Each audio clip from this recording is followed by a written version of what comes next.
आज टिके खीरी खाइबा पई इच्छा हला हेले को खीरी बनैबी बोली भाबी शेषरे सिमेई खीरी मु बनैली। तेबे चालंतु वीडियो को आगो को बढ़ेबा।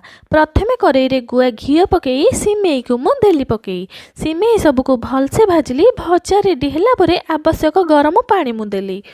पानी जेबे फुटी आसिला सेथरे गुजराती ओ काजू पड़िला। सिमेई एबे अधा सिझी आसिला सेथिरे अमूल पानी पकिया हला। टिके फुटला परे लुण और चीनी पकई देली। सिमेई खीरी मु रेडी करिली। मते तो खीरी भितर सिमेई खीरी बहुत भल लगे। आपण मानकू खीरी भितर को खीरी भल लगे टिके कमेंट माध्यम रे निश्चय जणेबे हैला। इति मु आपणकर कमेंट अपेक्षा रे रहली। धन्यवाद। आउ हाँ आपणक आड़े वर्षा होची कि नहीं टिके जणेबे हैला। आमर इयाड़े तो 4-5 दिन हेलानी वर्षा लगातार लगी रही। आपण आड़े होची कि नहीं टिके जणेबे हैला। रहूची।